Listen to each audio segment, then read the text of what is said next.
잘 지내고 있습니까? 어제는 벚꽃들이 만발한 걸 봤습니다. 미호에서 조치원 홈플러스 가는 쪽에 보니까 꽃들이 많이 펴져 있는 걸 봤습니다. 한 주간 여러분 잘 지내고 있습니까? 꽃들이 만발하는 봄이 왔는데 그 봄처럼 여러분의 마음도 피어나길 바랍니다. 오늘은 수요일입니다. 그래서 계속 로마서 말씀 계속 나누고 있는데 오늘도 로마서의 말씀 함께 나누도록 그렇게 하겠습니다. 로마서 8장 5절부터 11절 말씀입니다. 육신을 따르는 자는 육신의 일을, 영을 따르는 자는 영의 일을 생각하나니 육신의 생각은 사망이요 영의 생각은 생명과 평안입니다.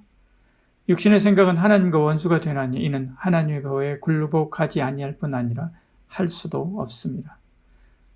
육신에 있는 자들은 하나님을 기쁘시게 할 수 없느니라.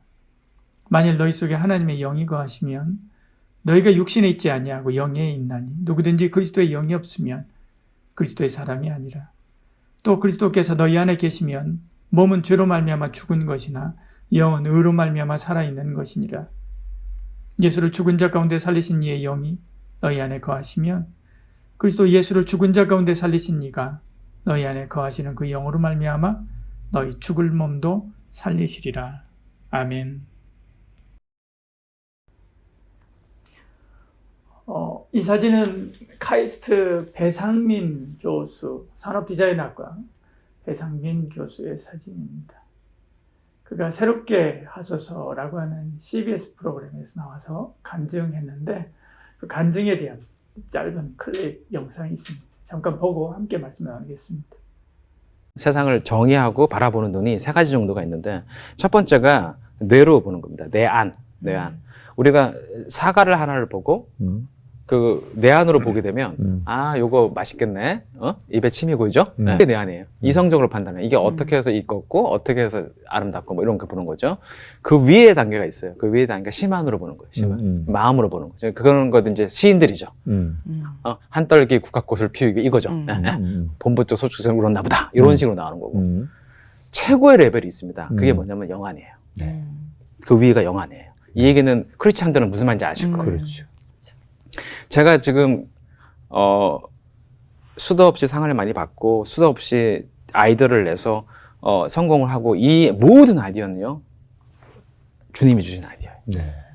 제가 한 게 아닙니다. 제가 이 아이디어를 내기 위해서 지금 이런 창의적인 일을 하시는 분들은요 가장 힘든 게요 지금 새로운 생각을 해내는 게 가장 어려워요. 고통스러워요. 그렇죠. 그걸 하기 위해서 별 이상한 미친 짓을 다 하는 겁니다. 그 새로운 경험을 해야 되니까. 예. 그런데 뉴욕에서 그렇게 힘들게 겨우겨우 연명해 가면서 아이디어를 냈는데요. 제가 카이스트에 와서 제가 알고 있는 재능을 그리고 지식을 하나님 원하는 일에다 쓰겠다고 제가 마음을 작정하는 순간부터 무섭게 쏟아주십니다. 네. 네. 기적인데요. 네. 기적인데, 제가 뉴욕에서 14년 동안 3시간밖에 잠을 안 잤어요, 저는. 제 꿈이 있었으니까. 네. 그러면서 세계 최고의 디자이너들과 클라이언트와 일을 하면서 우리가 얘기하는 세계 4대 어워드가 있습니다. 가장 명예롭고 네. 가장 권위 있는 그 4대 어워드를 제가 2번 받았어요. 14년 동안. 예. 그리고 친구들이 저를 무진장 부러워했습니다. 예. 대단한 거지. 그것만. You are award winning designer. 계약할 때 계약금이 달라요. 클라이언트하고 쟤는 상을 2번 받은 사람이야. 한 번 받은 사람이야. 금액이 달라요. 네. 그래서 아마 그것 때문에 카이스트에서 저를 불렀을 거예요. 네네. 한국에 그런 거 받은 사람이 없는데 제가 받았네. 그랬는데 제가 지난 10년 동안 카이스트에서 그 상을 52번 받습니다. 와. 네, 네. 저는 혹시 지금 방송을 보고 있는 청년들이나 어떤 크리스찬인데 창의적인 일을 해야 되는 분들 많으시잖아요. 네. 근데 사실 이게 창의력이 어떤 일을 하셔도 지금 목사님도 창의력이 필요하시고요. 우리 배우님도 필요하세요. 네, 그죠? 다 그렇죠. 필요합니다. 네. 그러니까 이제 그런 분들은요. 사실은 주님께서 내 자녀들에게 줄 축복을 다 준비해 놓으셨는데 저희들이 방향을 잘못 잡고 있어서 그걸 못 받는 거거든요. 그러니까 내가 내 명예와 내 입신양면을 위해서 뉴욕에서 그렇게 밤을 새고 애써서 연구를 하고 그렇게 열심히 살아서 그거를 겨우겨우 봤는데 지금은요 놀라실 거야. 아마 그냥 화장실에 앉았다가 아이디어가 나오고요. 그냥 아침에 일어나서 먼 동트는 해를 보면서 아이디어가 나오고요. 네. 에스프레소 한 잔 마시면서 그냥 아이디어가 그냥 툭 떨어져요. 이거는 저희 학교에 머리 좋은 사람 많거든요. 예, 저희 학교에 천재들이 많습니다. 네. 진짜 천재들이. 예, 전 천재가 아닙니다. 그런데 그분들도 할 수 없는 그 아무리 공부하고 연구해도 나올 수 없는 아이디어가 그렇죠. 그냥 떨어져요. 그거 어떻게 설명할 겁니까? 제가 안타까운 거는 만약에 내가 주님 뜻대로 살라고 막 작정을 했는데도 그런 아이디어가 안 나오고 그런 은사가 없다는 거는요. 다시 한번 조정을 해봐야 돼요. 그 방향이 맞는지. 이게 혹시 내 정력을 위해서 구한 건지 아니면 이게 정말로 주님이 나를 도구로 쓰기 위한 방향인지를 알면요. 그럼 거기다가 내가 네. 맞추고 순종하면요. 네. 무섭게 축복 내려주시고 네. 응답합니다. 이처럼 육에 속한 사람이 있고 마음에 속한 사람이 있고 영에 속한 사람이 있습니다. 우리는 어느 눈, 어느 감각, 어느 지각력을 발달시키고 사용할 것인가. 성령 받은 우리는 두말할 것 없이 영으로 지각하고 영으로 이해해야만 합니다. 그러나 그것으로 끝나지 않고 그것을 마음으로 세상에 다가가게 하고 또 육으로, 몸으로, 손으로, 발로 표현할 수 있어야만 하죠. 그럴 때 그들도 영으로 깨어나서 하나님 앞에 나올 수 있기 때문에 그렇습니다. 오늘 성경은 바로 그것을 이야기합니다. 오늘 성경은 마음에 속한 사람은 언급하지 않고 육에 속한 사람과 영에 속한 사람으로 구분해서 대조해 놓았습니다. 육에 속한 사람이든 영에 속한 사람이든 간에 사람은 생각하고 생각이 행동이 되고 행동이 반복되면 습관이 되고 습관이 지속되면 삶이 되고 삶이 곧 그 사람의 운명이 됩니다. 이런 일련의 과정을 가지고 비교해보면 육에 속한 사람은 이런 특징이 있는 것이지요. 육에 속한 사람은 육신의 생각을 하고 그것을 따라 행동하고 습관이 되고 또 운명이 되어서 결국 사망에 이르게 되지요. 5절 6절 말씀하지 않습니까? 육신을 따르는 자는 육신의 일을, 육신의 생각은 사망이요 6절에 이렇게 말씀하죠. 이것은 하나님의 원하는 바가 아닙니다. 그들은 하나님의 법을 따라 살지 못합니다. 하나님을 기쁘시게 하지도 못하고 결국 하나님과 원수가 되어서 영원한 멸망에 이르게 되는 거죠. 8절 7절 말씀이 그겁니다. 육신에 있는 자들은 하나님을 기쁘시게 할 수 없느니라. 육신의 생각은 하나님과 원수가 되나니 이는 하나님의 법에 굴복하지 아니할 뿐만 아니라 할 수도 없습니다. 그러나 영을 따르는 사람은 다르지요. 8장 5절에 말씀합니다. 영을 따르는 자는 영의 일을 생각하나. 6절에 말씀합니다. 영의 생각은 생명과 평안이니라. 9절에 말씀합니다. 만일 너희 속에 하나님의 영이 거하시면 너희가 육신에 있지 아니하고 영에 있나니. 10절에 말합니다. 또 그리스도께서 너희 안에 계시면 몸은 죄로 말미암아 죽은 것이나 영은 의로 말미암아 살아있는 것이니라. 예수를 죽은 자 가운데 살리신 이의 영이 너희 안에 거하시면 그리스도 예수를 죽은 자 가운데 살리신 이가 너희 안에 거하시는 그의 영으로 말미암아 너희 죽을 몸도 살리시리라.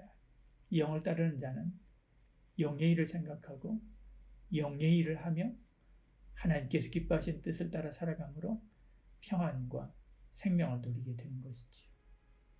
그러면 이 둘의 근본적인 차이가 뭡니까? 9절 후반절에 이렇게 이야기합니다. 누구든지 그리스도의 영이 없으면 그리스도의 사람이 아니라. 육에 속한 자는 그리스도 안에 그 안에 그리스도의 영이 없기 때문에 그런 것이죠. 그러므로 영적인 것을 깨닫지도 알지도 못합니다. 영적인 지각력도 없어서 하나님도 그 뜻도 알지 못하고 하나님께서 기뻐하시는 삶도 살지 못하게 되고 오히려 하나님의 진노만 불러일으키고 결국 망하게 되는 것입니다. 영에 속한 자는 그 안에 영이 거하기 때문에 영의 일을 지각하고 행동하게 되어 있는 거죠. 9절에 이야기합니다. 만일 너희 속에 하나님의 영이 거하시면 너희가 육신에 있지 아니하고 영에 있나니. 결국 하나님이 기뻐하시는 삶을 사는 것이죠. 요즘에 N번방 사건으로 세상이 떠들썩하지요. 그렇지 않아도 코로나 때문에 시끄러운데 N번방 문제로 또 시끄럽습니다. 그 회원들을 다 잡아서 감옥에 가두면 교도소를 엄청나게 많이 지어야 할 정도입니다. 지금 사람들이 그 일로 분노하고 있지만 얼마 있지 않으면 다 우리의 기억 속에 사라질 것입니다. 학자들은 왜 일이 일어났는지 심리학적으로 사회학적으로 열심히 연구하고 사례를 내놓을 것입니다. 어떤 사람은 도덕적인 해이가 문제라고 할 것이고 환경적인 문제를 말하는 이도 있을 것이고 심리적인 원인을 찾는 사람도 있을 것입니다. 그러나 다 표면적이죠. 따지고 들어가면 그 안에 하나님의 영이 거하지 않기 때문에 그렇습니다. 그 마음 안에 성령 하나님께서 계시다면 그런 일을 하도록 내버려 두겠습니까? 성령님께서 그 마음을 사로잡아 못하게 하실 것입니다. 또 잠깐 실수하고 잘못해도 회개하고 돌아오게 하실 거죠. 소설가들은 그런 이야기들을 많이 합니다. 자신이 어떤 인물을 만들고 캐릭터를 설정하게 되면 그 캐릭터가 소설을 끌어가지 자기가 뭔가 하지 않는다 그렇게 이야기합니다. 그리고 심지어는 소설을 연재할 때 다음 스토리를 자기도 모른다라고 말하기도 하죠. 물론 소설가는 어떻게 마무리할 것인가를 어느 정도 정해 놓습니다. 그러나 거기까지 가는 동안에 등장인물이 자기 캐릭터에 맞게 움직이면서 이야기를 꾸려가도록 하고 작가는 그것만을 기록해 가는 것이죠. 그리고 또 그렇게 이야기하는 것입니다. 이와 같습니다. 오늘 우리가 살면서 행하는 말투나 어떤 결정이나 심지어 음식을 고르고 영화를 선택하는 것, 옷을 입는 것, 다 그 사람의 생각에서 나오는 거죠. 그러면 그 사람의 생각은 어디서 나옵니까? 마음에서 나옵니다. 마음이 좋다 싫다는 것을 분명하게 이야기할 수 있는 마음이 있는가 하면 또 자기도 모르는 자기 속 시면에 있는 마음도 또 있습니다. 대부분은 그 시면에 있는 마음이 자기의 겉마음을 또 움직이기도 하죠. 마치 심리학에서 말하는 원초와 자아, 초자와 유사하게 우리의 마음이 작동하는데 그럼 그 원초와 자아, 초자는 무엇에 영향을 받는가? 그것은 무엇에 영향을 받는가? 영입니다.